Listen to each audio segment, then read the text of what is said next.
What's going on, everybody? Welcome back to Talkin Sports with Jake. Hope we're all doing well. NBA playoffs continued last night as we had the end. Well, this weekend we had the end of the first round and the very beginning of the second round.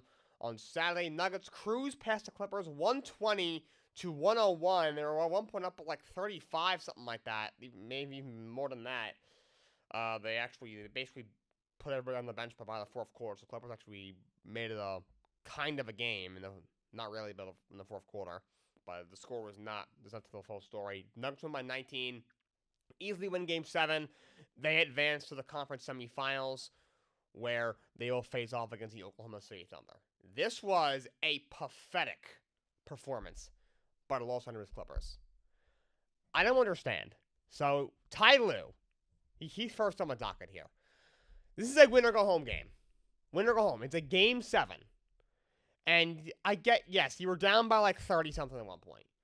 But you pull your starters like late in the third quarter, early fourth quarter, in a win-or-go-home game. Really? What kind of message does that send to your players? That sends, I don't really care. This is a guy who is really living off that 2016 championship he won with the Cleveland Cavaliers, where he had a prime LeBron James and Kyrie Irving and Kevin Love and all those guys. And since then has done absolutely nothing. He had 2 finals losses. He had a couple of finals losses to the Golden State Warriors. And then, since then, he gets let go in Cleveland very early on the first season after LeBron left. And then he's been with the Clippers for a while, and he's, I think, been to the conference finals one time. He's, lost in the first round, what was this, 3 years in a row, something like that? Like, I don't understand why they view him so highly. Like, I'm sorry, he's an overrated coach. This guy got a $90 million contract last year? Really? Are you kidding me? This guy is really an $18 million a year coach in the NBA? I don't think so. No. So that was just pathetic. Just beyond stupid. And so James Harden had 7 points. He's the only player to lose 4 Game 7s with 4 different teams. I'm tired of this guy. He needs to retire. He's completely washed. I get his number look kind of pretty in the regular season. This guy is the definition of a playoff choker. And there's ours out there. Russell Westbrook for a long time has been, but even he actually played pretty well in this series for the Denver Nuggets. Not as big of a role as he was in past years. He was more of like a 6th man for the Denver Nuggets this year, but he still isn't compared to James Harden. Just every single time, his whole career, every team he's been on, where the light have shined brightest in the postseason, he has not gotten it done. His playoff numbers are not as good as regular season numbers throughout his career. They're not even remote. I mean, they're kind of closer than maybe you would. Than I'm making it sound. I guess you just look at the numbers, but if you watch the games, he has not been good. He'll have a game here or there, like earlier on in the series. For example, when he was in Philly, Game 1 against Boston in that one series. Game 1, he had like 40-something, and, he had a great game. Philly wins. Then the next 2 games, he was horrible. Then in Game 4, he had like a 40-piece again. And in Game 5, 6, and 7, the guy was dreadful. He does this all the time. That was the second year in Philly. His first year in Philly.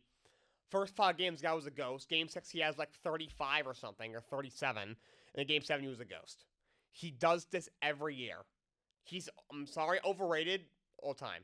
Very overrated. I get what he was doing with the Houston Rockets in his prime regular season was amazing. I will give him that. But as you're in the playoffs, same damn thing. I mean, I'm going to say it. I'm not sure if he's a Hall of Fame player. The only finals he went to was when he was a rookie and a 6th man with the Oklahoma City Thunder in 2011? It's time and time again he has not gotten it done. And he's forced his way out of several situations. I'm sorry, he's not that guy. He's just not. And Kawhi Leonard, great player, but the injuries have caught up to him. He's not the same player. I'm surprised he even made it through the playoff series. And that's with him missing, the first, 30 games of the season, in the regular season at least. The injuries have just caught up to him. You need to break up this team. The team is old. Kawhi's at the end. James Harden's definitely at the end. And the rest of the roster is just fine. Ivica Zubac is a fine big man. And they have some other solid role pieces, like Norman Powell's a good player. Other than that, like, what else is really there? Like, Nicholas Batum is washed.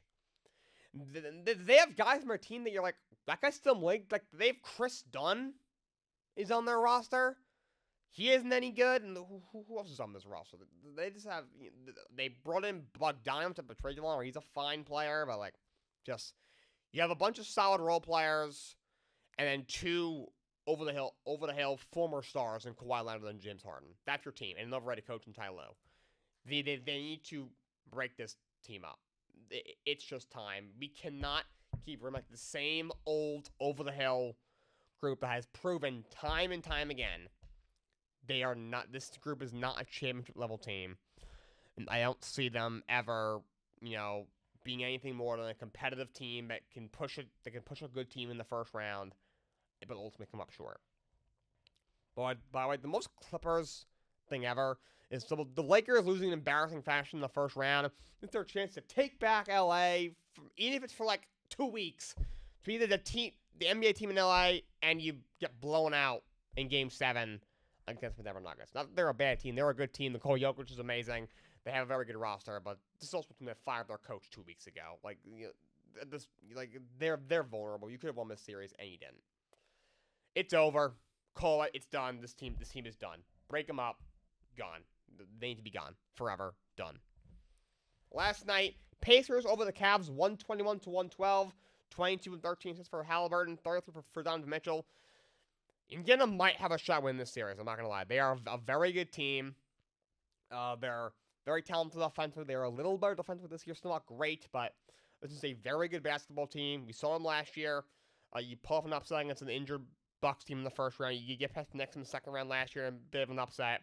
Obviously, get swept in the conference finals, but against Boston, every game was close. They just could hold on to a lead late. Cleveland's a team that has had a great season. Darius Garland, who's your starting point guard, a really good player, your top ball handler, one of your better scorers, one of your more impactful players, and he's not played the last few games with a toe injury. Apparently, it's worse than people thought. People around the situation are very worried about that injury. I don't know. If he doesn't play for even a good chunk of a series, Indiana might be able to take this one. It's a huge win they get on the road. And then they take Game 1. And the Warriors beat the Rockets 103-89 in Game 7. They finished with the Warriors for the 5th time in the Steph Curry era. The Rockets can just not get past Golden State Warriors. Big game for Buddy Hield. Steph actually struggled in the game. Buddy Hield, 33 points. He had 9 threes in the game, including 6 in the first half. I think 6 first half threes was the most in a half in a Game 7 by any NBA player ever. Big game from him. He steps up. Warriors move on. They win 103-89 in Game 7. Amen Thompson, 24-9 in a loss. Jalen Green was absolutely horrible in the series. He had 38 in Game 2. He had, I think, 13 or less in every other game. He was dreadful. In fact, I think we need to have a conversation about Jalen Green. He was a high pick. He was, the second pick in the draft a few years ago. And outside of that stretch last year, the last 2 weeks in the win, that 10-game win streak, and they almost snuck into the last play-in spot, where he averaged 38 or something like that over that 10 or 12 game stretch late in the season. He really hasn't been that impactful of a player. He's a very good scorer when he's on. When he's on, he's a really good player, very good scorer, but doesn't really make an impact on the defensive end of the basketball. And very, very inconsistent. His shot selection is really bad. To me, he doesn't move me. And they have a lot of young talent over there with Alfred Sengun down low. This kid, Amen Thompson, is really good. His offensive game came a long way this year when it comes to scoring. Guy's a great defender, really impactful player. If he develops a three-point shot, that's an all-NBA caliber player, if you ask me. This team has a lot of other young pieces, with Jabari Smith and a lot of other guys. There's talks they want to acquire a veteran star, whether it be Kevin Durant or somebody else. If they're looking to go out and make a big move, to me, Jalen Green's got to be the first guy to go. He should be the first name that's dangled in trade talks. In fact, after this series, I don't know if you can trust him, as one of your core pieces going forward. Houston had a great season, a breakout year as a team that's also been really bad since they traded away James Harden. And they've gotten a little better in recent years. Obviously, you have a real coach now in Ime Udoka. They got close to the play in the last 2 years. Didn't quite. Weren't able to put it together. And but all of a sudden now you have a pretty good team. I'm not sure what happens with Fred VanVleet and his player option, but you have him. You have some other vets there. Him, Steven Adams down low. A lot of young pieces I mentioned, Aben Thompson. Jalen Green's there for now. But if they, they're at the point like, all right, we have a core, we got a taste of the action. Now we need to do what, make the necessary moves, put the necessary pieces together to take that next step. What is that? That remains to be seen. However, Jalen Green, I'm not sure if he should be part of that next step, to be honest, because he's just been inconsistent his whole career. His shot selection has been very, very not good his whole career, and now the first chance he gets to really prove that this guy's a legit dude in this league. In 6 of 7 games, he was absolutely dreadful. 6 of 7 games. He had one great game in this year. The others, he was. It wasn't like he had 38, and the rest he was like averaging like 21 or 22 points a game. He was just all right. At least he was good overall. He had an okay series with one big game. He had one big game and a dreadful series. So definitely something that Houston Rockets should take into account when trying to put pieces together to form the next championship Houston Rockets team going forward. NHL playoffs. Saturday, Dallas Stars defeat the Colorado Avalanche 4-2 in Game 7. They win in what was an incredible first-round playoff series. Knock out the Colorado Avalanche. I thought they would go all the way, but obviously I was wrong about that. I did say, I think I mentioned at some point, whoever wins the series, I think could at least come out of the Western Conference. These are two really good teams. You got Colorado's team that came in really good and made a lot of moves at the trade deadline. Dallas also has a really good roster. Of course, they make the big move from Mikko Rantanen. Mikko Rantanen had 6 goals in the last 2 games against his former team. Colorado's got to be kicking themselves. I mean, they get back Martin Necas, who is a really good player, still in his prime. You get back a potential young player down the line, Jack Drury, and you get back some draft capital, but that guy Rantanen, you can't trade a guy like that. Come on. Dallas, I'm sure, is obviously ends up being a beneficiary. He goes to Carolina, didn't work out there. He ends up getting clipped to the Dallas Stars.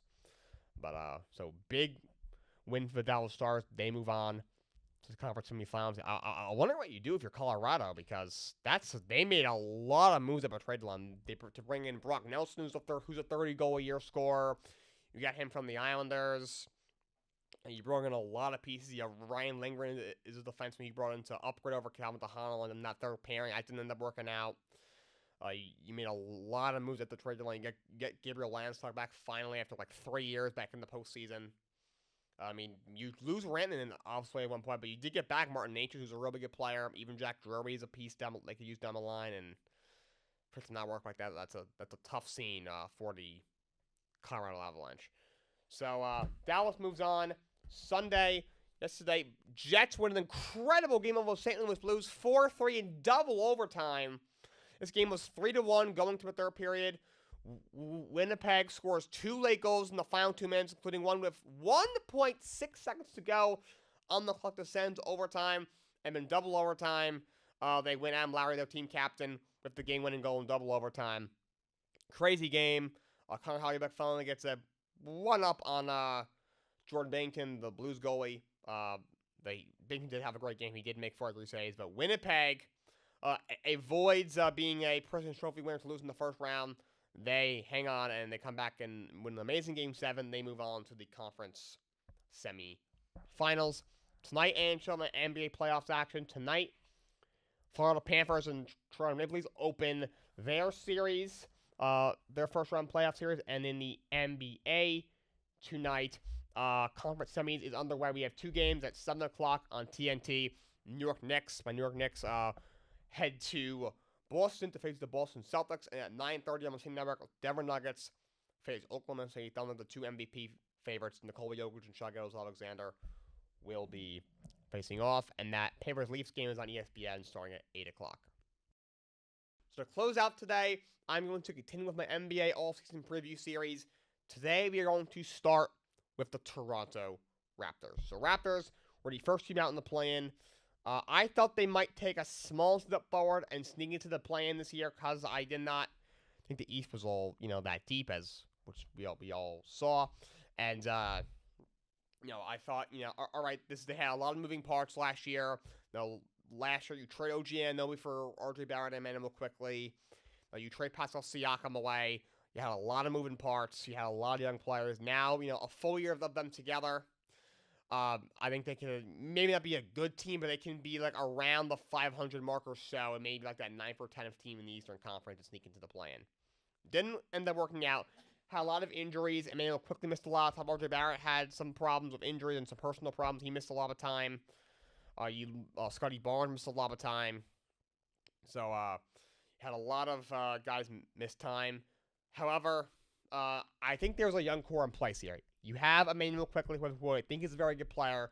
He's a really good scorer. He's got really good three-point range. He's a good perimeter defender. RJ overall has played well for the Toronto Raptors. I think he's a good scorer. Not a great three-point shooter, but he's gotten better.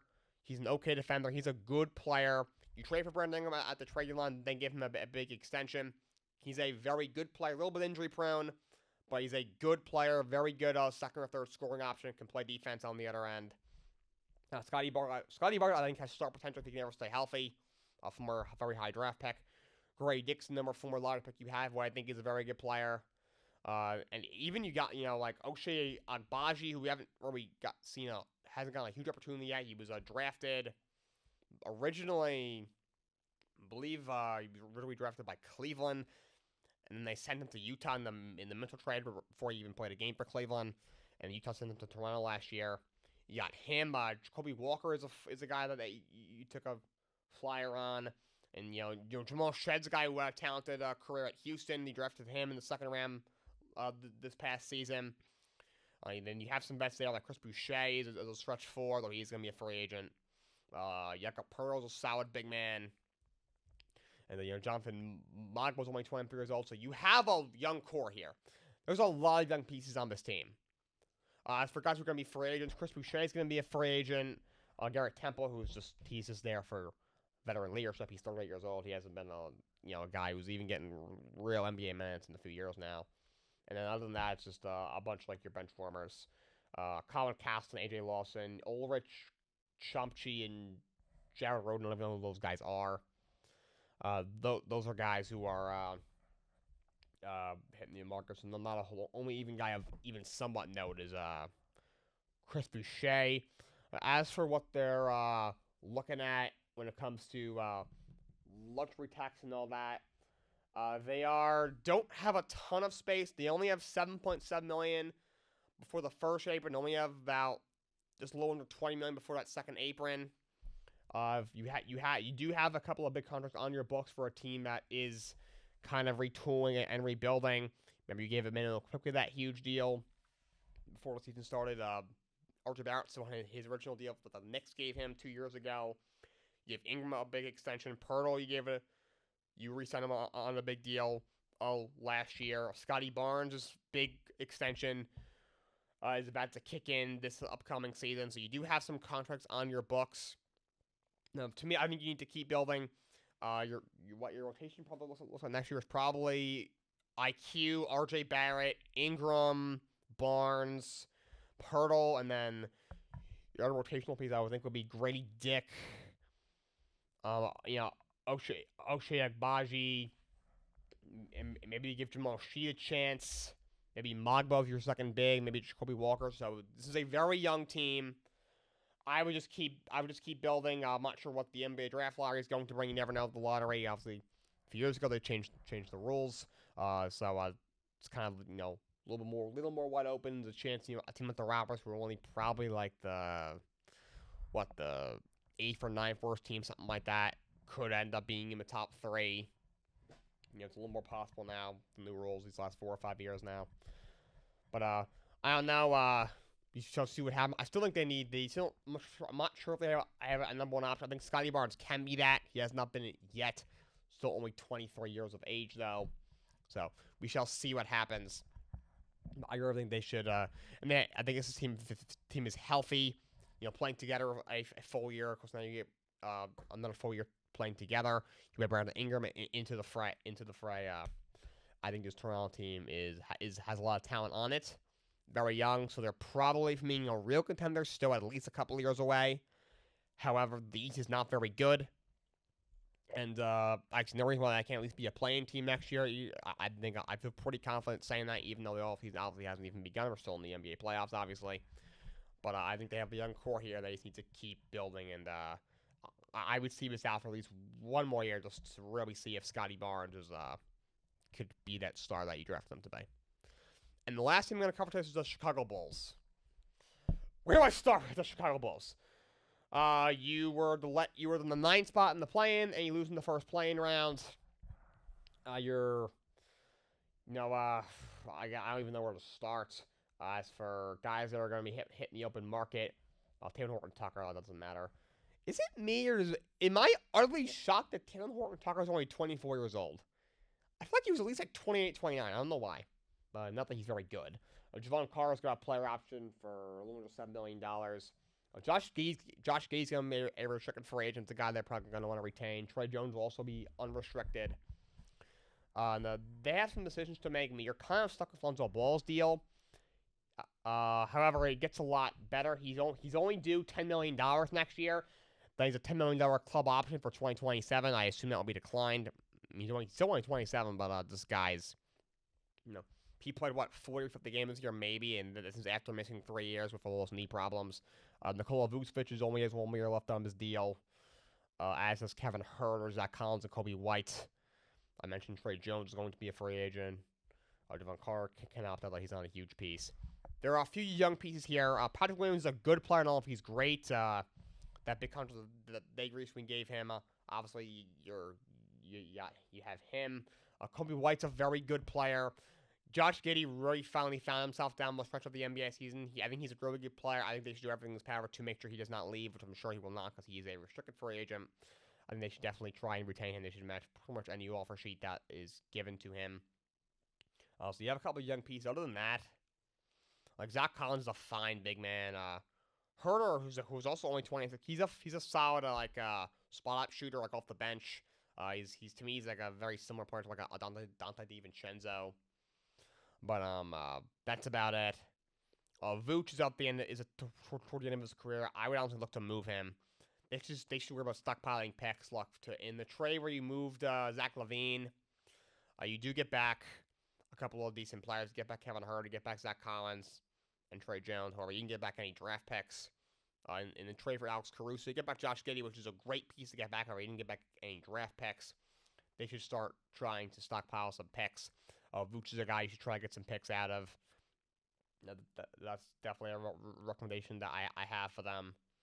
I would see if you can get something out of Lonzo Ball. That guy's knees are shot. I don't really see what he's gonna really give any team. Unfortunately, he's have as many opportunities as he has back to back to back. It's tough. But even Kevin Huerter, I would consider flipping. He could be a rotational piece for you in the future, but you're going to have to overpay to keep him. I'm not sure if it's worth it. Even Zach Collins, same thing. But for the core right now, you got Kobe White and Josh Giddey. I think could be your backcourt of the future. Also, I Dosunmu, who I think is a good player. He's a kid coming out of Illinois I really liked. I was shocked that he took him to the very end of the second round to get drafted. Overall, I like what I've seen from Matas Buzelis. Is a guy who may have been a little overhyped coming out, but you drafted him last year in the first round. He's still only 20 years old. I think there is a lot of talent there. I think he could be a very good player in this league. We'll see what happens. And then Patrick Williams, I think, is a good player. I think they reached out a little bit, taking him 4th overall a few years ago. I don't think he's a bad player, but I didn't think he's a good player. And then potential rotational pieces. If you re-sign Trey Jones, that could be one. Maybe Zach Collins, maybe Kevin Huerter if you keep those guys. However, if you can get picks out of them, not a bad idea. But I think this is a team that needs to go into a total rebuild. This is a team that lost in the play-in now 4 years in a row. The year before that, they lost in the first round of the NBA playoffs. I think they should trade Nikola Vucevic. He's 34 years old. He's due to $21.4 million next year before he hits the open market. Get something for him while you can. And I think this team should go into a complete rebuild.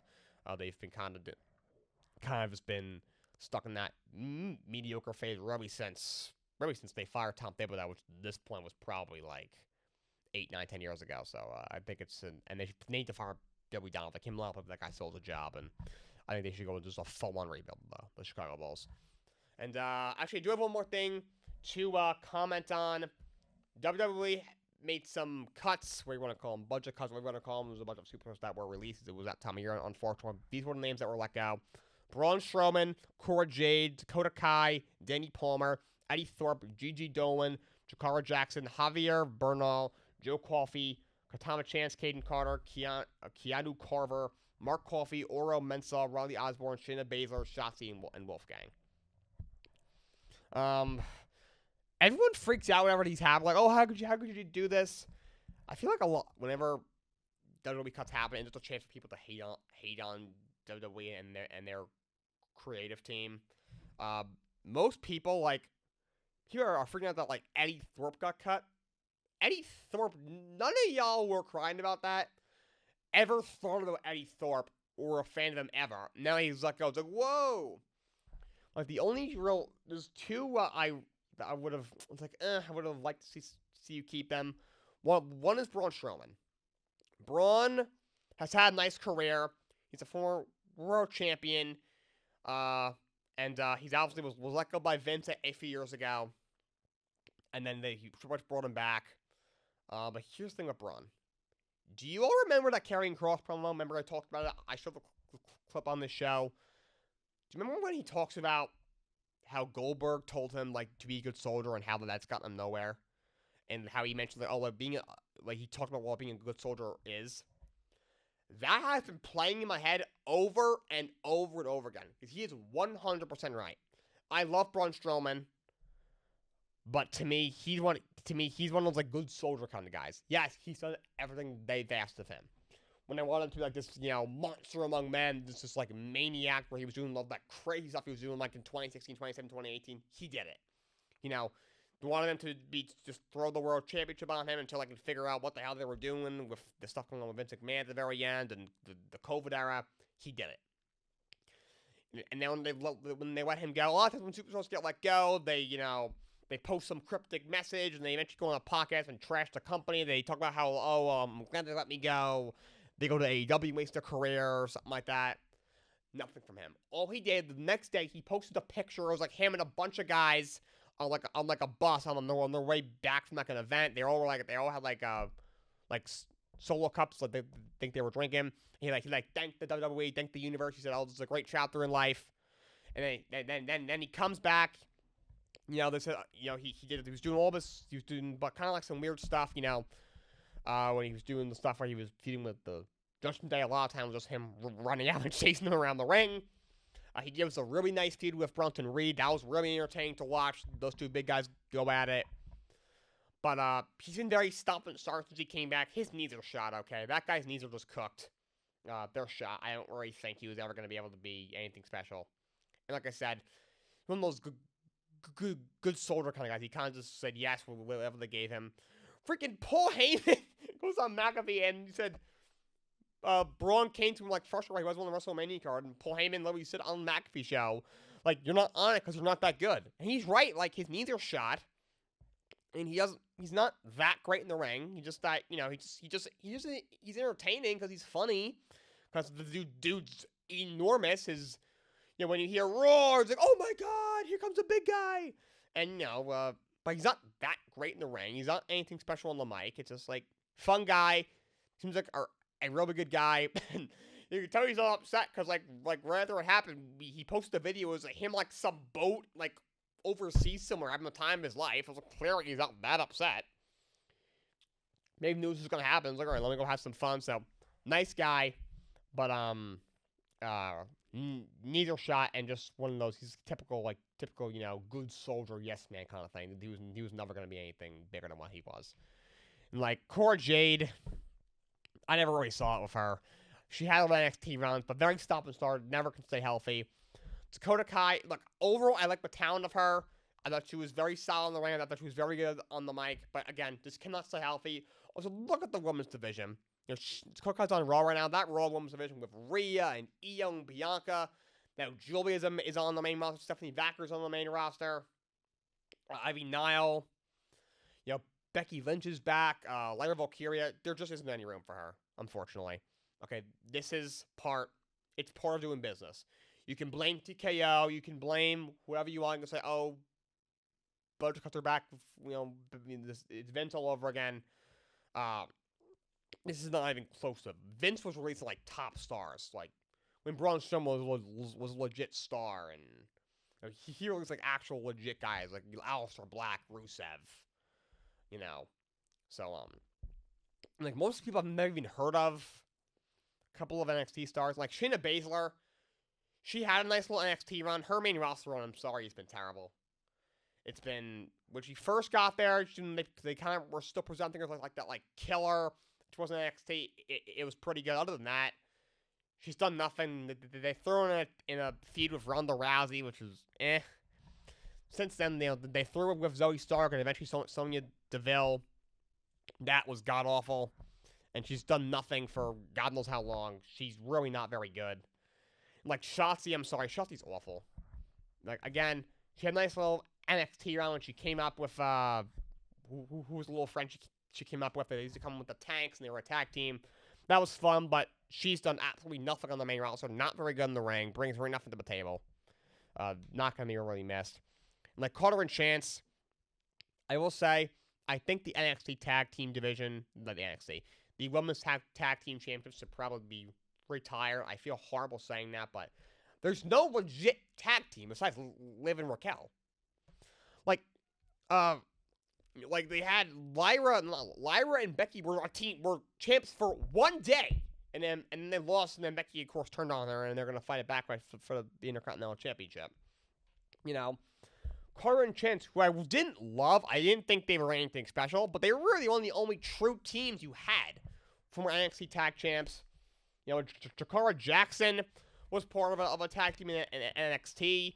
Cora Jade's last appearance was, a number one contenders match for the NXT tag titles. There's just no point. There's just like with Liv and Raquel, like, who are they going to face? There's no tag teams. Like, they just throw people together.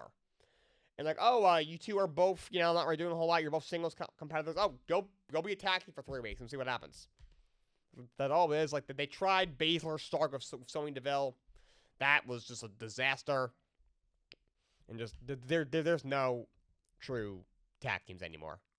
There just isn't. So, I think it's time to get rid of those titles. But those are the WWE cuts. Also, there are so many opportunities in today's day and age. Wrestling is on fire. There are so many opportunities. You could go to AEW. I'm going to recommend it, but you can. It's an outlet. It's not bad for the business. It's just run very poorly. There's always other, indies and Ring of Honor and Noah. There's TNA. Literally has a partnership with WWE. You could be, on television every week and still make WWE appearances now and then. Go with TNA. To me, it's more of an outlet than AEW, if you ask me, at this point. So, there's so many opportunities for all these superstars. They'll all be fine. There's a lot of talented individuals here, especially Dakota Kai, Cora Jade, same thing. Shotzi, Shayna Baszler, if they want to get back to doing their thing, they'll find an opportunity somewhere. The only guy here I think might be done is Braun Strowman. I think he's, his needs are shot. I can imagine made enough money. I mean, we see all these people making all these social media posts, thanking people, saying the truth, making their cryptic messages, whatever. Braun Strowman just having the time of his life, just shotgun and beers on a boat in God knows where. He's enjoying this little whatever this is. So, those are my thoughts on that. That's all I got for you guys today. Until next time, so long, and have a great day.